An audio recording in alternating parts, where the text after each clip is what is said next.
FTOA, Fit Body Forever, and Fit Body Bootcamp communities. What's up, everybody? Robert Linkul, trainingtheolderadult.com. How are you? Hope you're all doing well.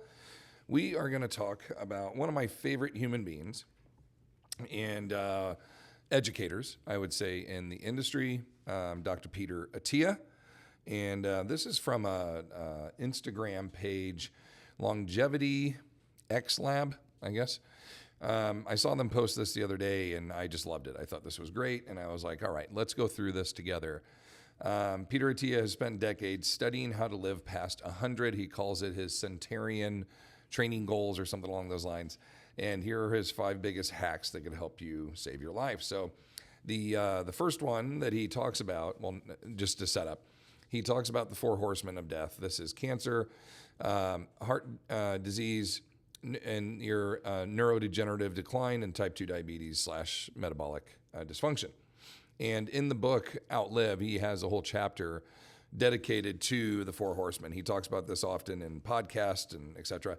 That these are basically the 4 main ways that people, that ultimately we perish. I'm going to guess whatever, 70% of the time from this. You could throw in car accidents and falls and everything else, but these are usually the big ones. And so the first hack, quote unquote, that you can then implement and practice is exercise to help you avoid these 4 horsemen. And he calls this the most powerful longevity drug, which is just to use one of those kind of terms that sparks interest and, this is a quick fix. Yes, unfortunately, our society has become fixated on that, as we've seen with the GLP-1s and peptides and supplements and everything else. We're all looking for things that will assist us. Now, granted, this is coming from someone who, if it was not for Western medicine, would not be here anymore to do videos like this and be here chatting with you. So I'm not dismissing that Western medicine, or that supplements are bad. I take creatine, I take supplements. There's plenty of them that I'm interested in different peptides to help my body recover. I think there are very good uses for all these out there. That's why I lend my ear towards someone like Peter Attia, like Huberman, like Andy Galpin, Gabrielle Lyon, Stacy Sims, like the ones those are probably the 5, 6, top experts in our field that I really like to listen to when it comes to information like this, because they are so well versed on it and educated on it. They read lump sums of research on it and then give some fairly good direction on what the research says now, and here's some information for you on that, right? So what is the exercise drug hack in here is a combination of some type of strength training, which ultimately is, again, you can do, zone 5 or zone 1 training and strength, but most typical strength training, do a set, let your heart rate recover, do a set, do a heart rate recover, allow that to go where you can kind of keep a consistent conversation with someone. That's about zone 2. And then you want to have VO2 max type efforts where you are doing things where you're like, I can't carry on the conversation. You're so gassed like that. But those should be very few and far between compared to how much zone 2 you can do. So I'll go for a ruck and I'll have maybe 2 climbs where I could not talk to someone while I'm doing that. But that's 3 to 4 minutes out of the hour and a half that I'm out there. The rest of the time, I could be sitting here having a conversation at maybe double or close to double my resting heart rate. So my heart rate's at 110 most of the time when I'm rucking. My resting heart rate's 60. So right around 120 would be double that. So I'm just a little bit under, right? That's pretty typical zone 2. My official zone 2 is 98 to 121 or something like that. It's kind of right at that 115 average. And so that's kind of where most people zone 2 sits at. And that's kind of consistent for regular resistance training, moving around the gym from exercise to exercise, you're going to kind of zone to it. Now, if you get into more cross style trainings of fitness that incorporate, high volume, high effort, go, timers, all that kind of thing, you're going to definitely get more into your zone 4s and 5s. And that's definitely going to get a VO2 max response for you. So we want both of those, but a lot of zone 2 is really the big takeaway from Peter. And he talks about, jogging, cycling, swimming, anything that's done, for about 60 to 70% effort or so of your maximum heart rate. And, 30 to 45 minutes gives you some good direction there. So by doing that, going from zero exercise to just 3 hours a week can cut your mortality risk in half. And that's significant. We're average, American age length is 77 years. I think the average Canadian was 81. So they had us by like 4 years, something like that. And then I think India, is something like that, is like 90. They're the oldest. Don't quote me on those, but we're kind of right in that upper 25 percentile on longevity. So if you can cut your mortality risk in half, then maybe we do make 85, something like that. Above average is what we want. We want people to live longer than 77. My dad passed at 78. Mom is 78 right now and is not in great health. And so right about the averages, unfortunately, for my parents. And mom, God willing, will hang in there a little bit longer and maybe break that 80 mark. Who knows? Our goal, though, as collective individuals, is that we want to live longer and healthier and more independent in life. So I do not want to trade out 90 years of life knowing the last 10 I was bedridden. You're like, I'm not dead, but I'm not living either, right? If I'm just sitting on a couch or in bed the whole time. There's different, qualities of life, and that's something that I would encourage us all to pursue in implementing regular exercise. 20 minutes of resistance training 2 to 3 days a week, 20 minutes of going out for walks, maybe with a backpack or a vest on, can do drastic improvements for your quality of life and longevity, and obviously reduce your risk of early death by half. All right, next is sleep. This is a big one. My sleep quality is very, very high. My sleep quantity is not always as much as I would like. This is something I've been working on. I used to get 4 to 5 hours of sleep at night until I got quite sick. In my early 40s, got shingles, and that was an eye-opening experience for me. I now get 6.5 to 7 hours of sleep every night, and the second my head hits the pillow, I am out, and my alarm goes off. 6.5 hours or 7 hours later, I'm up. I'll get anywhere between 8 to 9 hours of sleep on the weekend, as I'll sleep in a little bit more. And consistency is key there. I think your body knows how much sleep it needs every night. And if you are groggy and you're falling asleep and your head's constantly doing this throughout the day, you're not getting enough sleep. If you don't feel cognitively alert, if you don't feel like you can continue through conversation without constantly stumbling over your words, if you lose your train of thought every time you're trying to, think of something and you end up staring off, what was I just talking about? What was that? Or you're trying to, what was that guy's name? What was that? Those are all signs and symptoms that you're not getting enough rest, that your ability to recall and articulate and to carry on cognitive function as what you would kind of consider a normal level for you is not performing at a high level. Your body needs more rest. You've got to have more rest. Where 1 and 2, exercise and sleep, work really well together is the harder you exercise typically, and the more often you exercise, the better sleep you're going to have. The better sleep you have, the more efficient exercise you can have. So those two work really well. They go hand in hand. The problem is if you exercise really hard and don't get enough sleep, well, now we're constantly trending kind of down in your abilities to recover and perform and reap the benefits of all the good work you're putting in. So if you're going to train hard, sleep hard, sleep hard and long, and like get enough sleep to where you feel refreshed in the morning. Is there such a thing as too much sleep? It depends on the person. I personally can lay down and sleep too long. I get up, my body aches, it hurts. Though my mind and my brain enjoyed the recovery of 10 hours of sleep, my body did not. My body is quite upset that I laid in one spot for 9 or 10 hours. Now, it doesn't happen very often, but when it does happen, my body is quite sore from sleeping that long, and it takes me half a day to get my body to loosen up. So it's like, had I just woken up at 8 hours, I would have been right in the middle on everything and just been really good. That's where you got to learn who you are and how your body recovers and where is best for you. So going to bed and waking up consistent times are great. Limiting caffeine, especially afternoon, are some of his thoughts and suggestions there. I agree with that. The amount of screen time you get before bed, 1 to 2 hours, maybe reducing or removing that entirely. And keeping your room cool and dark. This is one I'm a huge fan of. Keegan likes to have like a nightlight on in the bathroom. It's like just one of the little plug lights that just illuminates, so when she gets up to go in the middle of the night, she can see where she's going.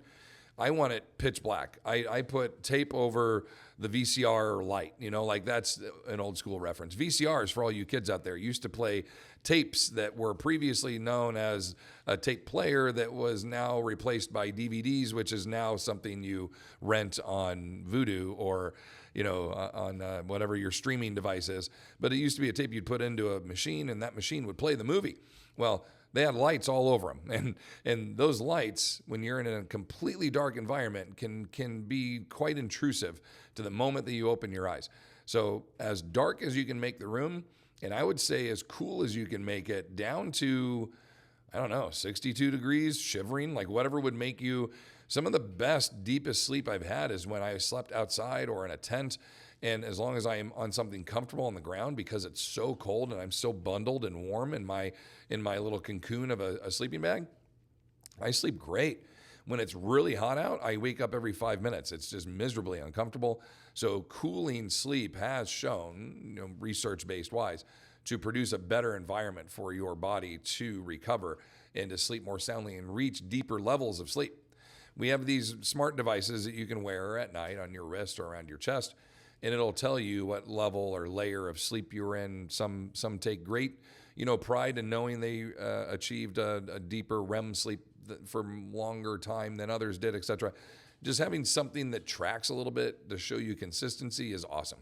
Is that exactly what you're getting? Who knows? Who knows if the trackers are right? Most research we see on smart devices is way off. But the one thing that it does is it gives you a consistent result every time that you can say was more or less than last time. And then you have something to go off of, okay? So try cooling your room, even all the way to the point where they have machines that you can hook up into your bed. If my wife likes it warmer and I like it cooler, they can pump in hotter air on her side of the bed and cooler air on mine. They have beds that adjust in firmness, etc. There's all kinds of things you can do to help your sleep quality, or what we call sleep hygiene. Not necessarily getting in bed clean post-shower, but sleep hygiene is the whole thing we just talked about, the whole routine to helping you sleep consistently every time. And I would add into that, especially for you fellows out there, add a little lotion to your feet before you go to sleep at night. Everyone will appreciate it, especially your spouse, who may accidentally rub their feet against yours at night, and you don't want them to start bleeding. So put a little lotion on your feet. Everybody will be happy. All right, here we go. Magnesium, the glycine, and ashwagandha, as my father-in-law likes to say, ashwagandha. These are additional supplements that you can take that will assist you in getting better sleep. Sleep is not optional, as he puts in there. Your body has to have a rest and reset button, and sleep is when we get it. All right, nutrition. This one, we can go in all kinds of different ways. Too many carbs, not enough carbs. Too much fat, not enough fat. Way too much protein, not enough protein. The one thing I will give you is that most people don't get enough protein. And I am like a protein hawk. Every meal, I'm like, where's the protein? How much protein am I getting? But that is pretty typical for anybody raised in any era or any environment of bodybuilding or sports performance.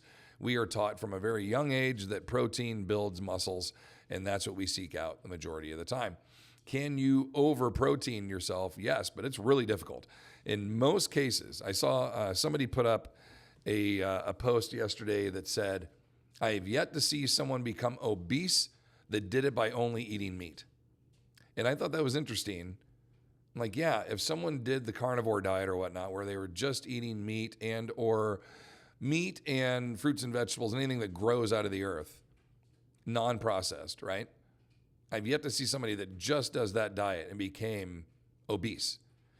Typically, that's a really healthy way to eat, and your body will, when you're a steak and a half deep, your body's like, I can't handle any more food in my stomach. But, I could eat 2 bags of potato chips and still feel hungry. Like, it's just the design of the food and the way that it responds in your body that allows you to feel full, shut it down, or, hey, keep it coming. This salt combo with these carbohydrates, this is great, man. There's always more room. Just keep stuffing it in there until that bag is empty. We don't have, they literally put it on the bag. I bet you can't eat just one. Yeah, it's designed for you not to eat just one. But you don't really see that on the meat package all that much. Like, designed to just, I bet you can't eat just one steak. It might be a struggle to eat that one steak, let alone another one. I think you're going to have some pretty good quality returns if you have a high protein diet. Bodies are going to respond very differently to all these, from heartburn to heart and brain health to sleep quality, etc. across the board. You need to experiment with this and see where your body feels best with what foods and when you eat them. More protein earlier versus later, more protein right after a workout versus prior to. I mean, everybody's going to have a different take on this and a different strategy, and some people like to fast and others don't want to fast, and some eat 8 small little mini meals a day, others eat 3 big meals a day. There's all kinds of strategies. What I know is different body types, just from splitting the genders to then the body types to then the blood types that run within each body, and then the metabolism that runs the blood that runs inside each body between the two. Like, there's all these components. So to just say like this is the diet everybody should follow is a little ridiculous. There's a different variation of the optimal diet for all of us. And a great place to start maybe is by getting blood work done to see how efficient all of your systems are working and what diet might be the best one, for you. Calorie restriction, as he puts on here, while he avoids rigid food rules, he does recommend 3 powerful habits. Number 1, calorie restriction. Eat less than you burn.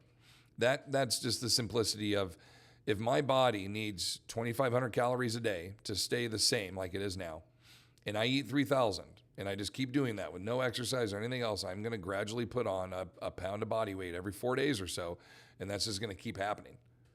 But if I exercise 500 calories and I do the exact same diet, okay, I need 2,500, I eat 3,000, so I'm 500 over, but I exercise 500 every day, then I'll just stay the same size. And I can continue to kind of overeat at a consistent level, but not have anything change. Now, if I want to get leaner, I could eat 2,500, I could burn the 500, and then my caloric deficit for the day is 2,000. Well, now I'm 500 in the negative. That's my caloric deficit every day. Now every 4 days I should lose a pound or so. Now we're not talking about water weight and retention and whatnot like that.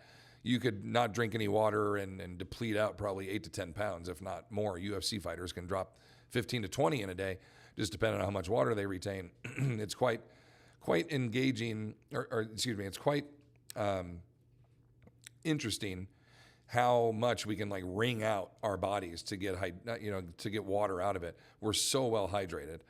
And then when someone says, well, I'm really dehydrated just because their mouth is dry, that doesn't always necessarily mean that. I've heard that, if your mouth is dry, that means you're severely dehydrated. That's really not the case. We are always able to do a better job typically hydrating. But for the most part, people aren't walking around dehydrated constantly. You'd be one step away from your kidneys shutting down if that was the case. So could we all afford to have better hydration habits? Probably. And I would say more than likely. But are we all, moments from shutdown? I don't think so. Your body has a lot of different warning signs, including the density of your urine and the density of your blood and how hard your heart is working, blood pressure, et cetera, that will really dictate and give you some more information back to how hydrated you are. All right. I don't want to spend too much time on each one of these, but you get an idea here. Time restricted eating, so limiting your windows. This could be fasting variations as well. And then I've heard strategy too with fasting that you're trying to give bacteria in your belly opportunities for the poor bacteria to die off and the good bacteria to take optimal. But after a certain amount of days of fasting, that can actually backfire. There's all kinds of research out there. I'll let you look into that, but there's more. And then just your dietary framework. Do you like keto versus Mediterranean, et cetera? There's all kinds of options. So fads are typically come and go, but just consistent, good quality protein and less processed consumption of food is pretty much a good standard way to go. If your body is comfortable and healthy in doing that, that's going to be a way that I think most people will, continue to have improved health quality via their nutrition. All right. And then emotional health. Loneliness and chronic stress can be deadly, just as deadly as smoking. You want to build strong relationships, manage daily stress, and reflect often, therapy, journaling, etc.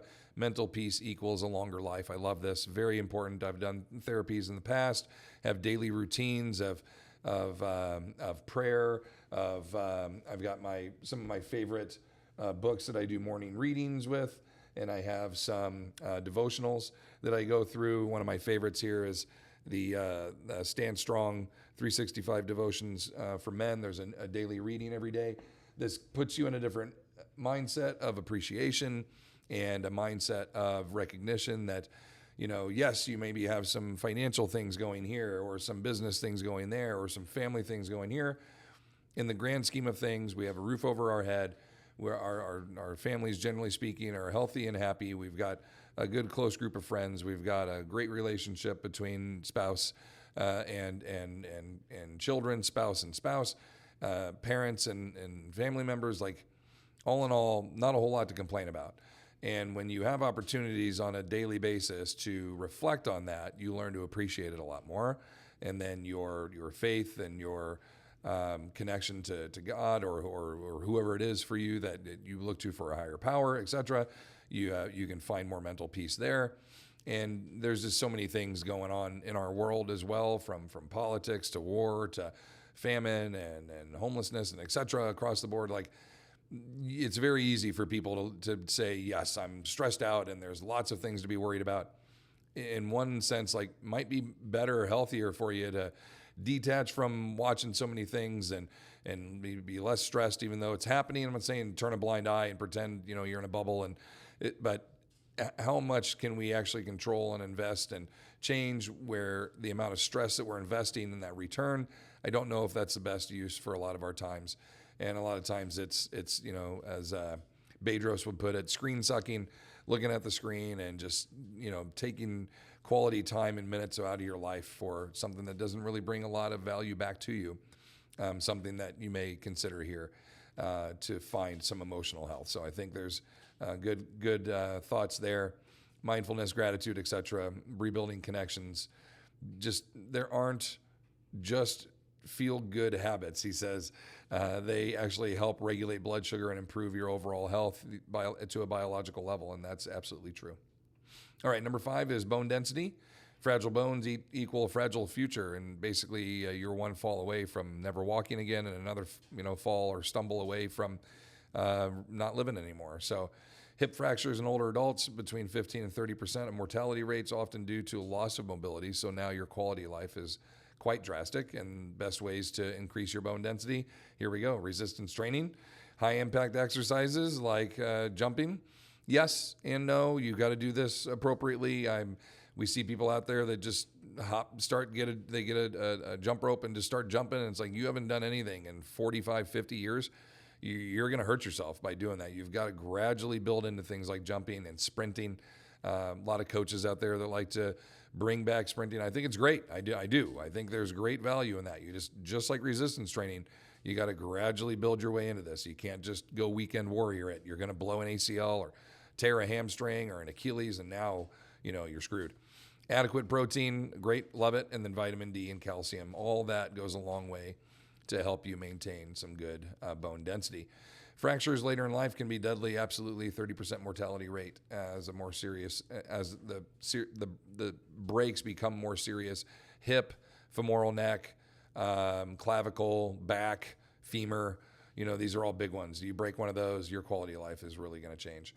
So your strength training with heavier loads for sure. Optimizing your protein, as you talked about in there. Consider HRT, hormone replacement therapy. Ladies and gents, I've been on HRT for 5 years, and it's done wonders for my body. I'm very appreciative to it.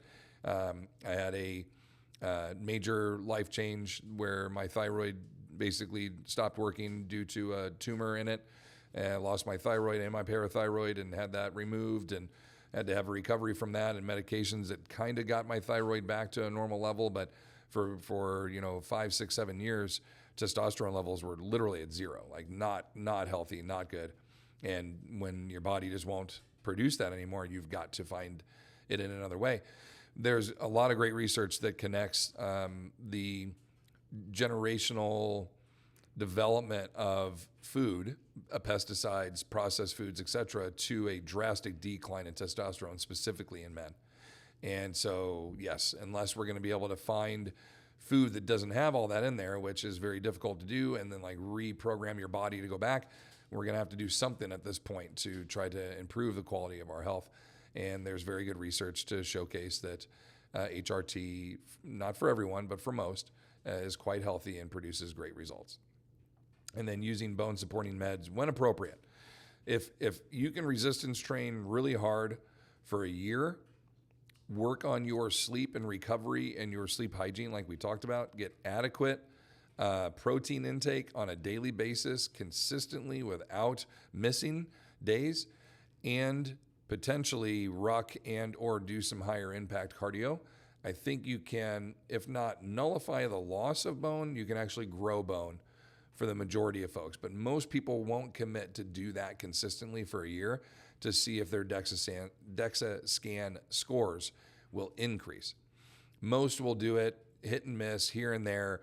You know, oh yeah, I've been lifting twice a week. Have you really done twice a week, every week for a year with adequate intake of protein on a daily basis? You're getting enough rest every day to allow your body to rebuild. You're well hydrated. Are you doing that every day? And then are you rucking on days that you're not lifting? If you're not doing something every day to support your bone health, then yes, maybe you're going to have to look to some medication to do that. But even those meds can have and do have some negative returns. So talk to your doctor about all this, HRT, bone medicine, etc. All of these, you know, of course, you need to talk to your health professionals before you do any of this. But I wanted to give you a review of this, as I found it to be very appropriate, very much so lands with us, with our community, with our goals of working with our older populations in about 30 minutes here to give you some good things to think about. So big shout out to Peter Attia, his book Outlive, and to Longevity X Labs. Thank you, Lab. Thank you for posting this. Give them a click and check out some of their other content. They've got good stuff on there. Until next time, please like and subscribe and share. Feel free to send this video out to anybody in your life you feel like could benefit from it. We appreciate all of you over here at Training the Older Adult, and all of our Fit Body community members out there. Thank you for being here as well and for giving us some shares and some likes. Until next time, please continue to fight your good fight against sarcopenia, and we will see you in the next one. Take care.